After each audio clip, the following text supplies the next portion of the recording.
কিন্তু কংগ্রেসের আর জেতার কোনো অঙ্ক নাই। এখানে তো সিকিউরিটি মানি ফরফিট হওয়ার অবস্থা, নগাঁওয়ে একই অবস্থা। হয় ওখানে আমাদের ক্যান্ডিডেট আমিনুল ইসলাম সাহেব জিতবে, নাহলে বিজেপি জিতবে। উদ্যোগ বদলের পক্ষে কোনো সমর্থন নেই। এখানে যে দীপায়ন কংগ্রেসের যে কয় রকিবুল হোসেন প্রশ্ন করে বলছেন যে নজরুল হকে বলছে, জাকির সিকদার কংগ্রেসের এমএলএ বিধায়ক দেখেতে ডক্টর হিমন্ত বিশ্ব শর্মা মরসরত এভিডেন্স আছে। জাকির ফোন করে মাতি লাইতে কইছে দীপায়নক টিকিট দিব লাগিব, তার বিনিময় বলেছে দিল আর লইছে।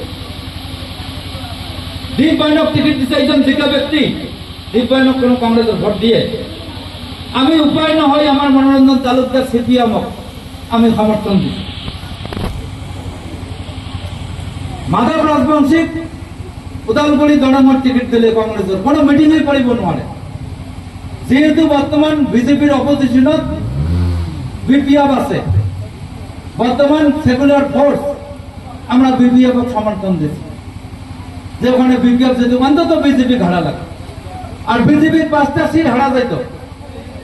এখন এরা যদি কংগ্রেসীরা পয়সা নিয়ে ইউডিএফ এর সঙ্গে অ্যালায়েন্স না করে, যাদের নেতা নাই, যাদের রাজা প্রজাবিনের রাজা অখিল গগৈর একটা বিধায়ক, রবীন্দ্রজ্যোতি গগৈর জেলা কমিটি নাই, সিপিআই সিপিএম এর অস্তিত্ব নাই, আরো কত রাজনৈতিক দল 17টা দল, তাদেরকে নিয়ে অ্যালায়েন্স করলো। এআইডিএফের 15টা বিধায়ক, জেলা কমিটি আছে, সাংসদ আছে, আমাদেরকে নেয় না।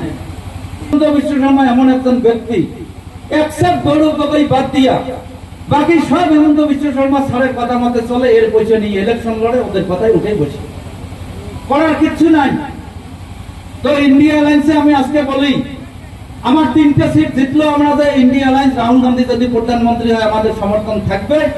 খালি তফাৎ এইটু, ভোট এখানে আজমল সাহেবকে দেওয়া লাগবে, কারণ মাইনরিটি সমস্যা হলে আজমল সাহেব বলতে পারে। ধমক দিতে নজরুল কিয় তুমি ইমান ফোন করি আছা, বলো স্যার এনেকৈ এনেকৈ ঘটনা হয়েছে, মই উচিত ফোন করেছি, আপনার পারমিশন লাগে।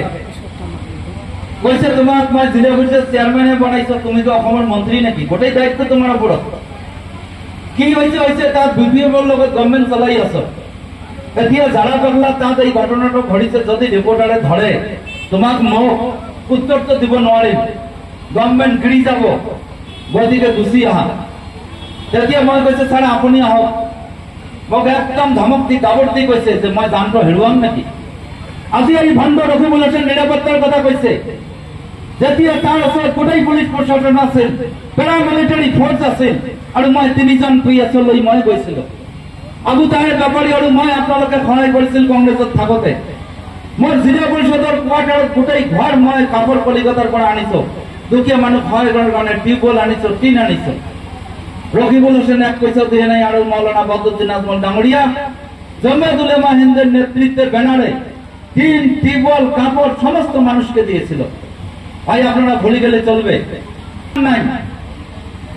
সে ব্যক্তি কালকে আমাকে ইউপিসিসির জেনারেল সেক্রেটারি একজন ফোন করছে কংগ্রেসের, ফয়সাল হক কংগ্রেসের ব্লক কংগ্রেসের নায়েব প্রেসিডেন্ট ছিল, যুব কমিটির সাধারণ সম্পাদক, উনি আমার গাড়িতে ছিল, ওনার মোবাইলও ফোন আসছে, আমার মোবাইলও আসছে। সবাই বলে এই রকিবুল গন্ডার মন্ত্রী ধুবড়ির থেকে যদি 1 লাখ ভোট নেয় আমরা দুঃখ পাবো। কংগ্রেসই লোক এত খারাপ পায়, এত আমাদের জন্য যন্ত্রণা করছে, আজকে কংগ্রেসটা শেষ করার মনে হলো রকিবুল হোসেন। সত্য না, ওদের অঙ্কে যদি যাই তো 15টা আমার বিধায়ক, আমরা যদি 15টা দেই 5 আর 3 8টা ভোট আরো দেওয়া লাগে। 8টা ভোট কোথার থেকে আসলে কংগ্রেসে দিচ্ছে, যার জন্য 8টা ভোট বাড়ছে নাকি? এর চেয়ে বড় প্রমাণ আছে? এই ব্যাপারে একটা ভোট দেয় নাই সমস্ত কংগ্রেস, একমাত্র গৌরব গগৈ বাদ দিয়া রকিবুল হোসেন থেকে আরম্ভ করি রিপুন বোরা, ভূপেন বোরা যত আছে সমস্ত মাননীয় মুখ্যমন্ত্রী ডক্টর হিমন্ত বিশ্ব শর্মার পরিষেবাতে নিয়ে চলা ব্যক্তি, এদের ডিরেকশনে অ্যাসেম্বলিতে বলে, এদের ডিরেকশনে চলে।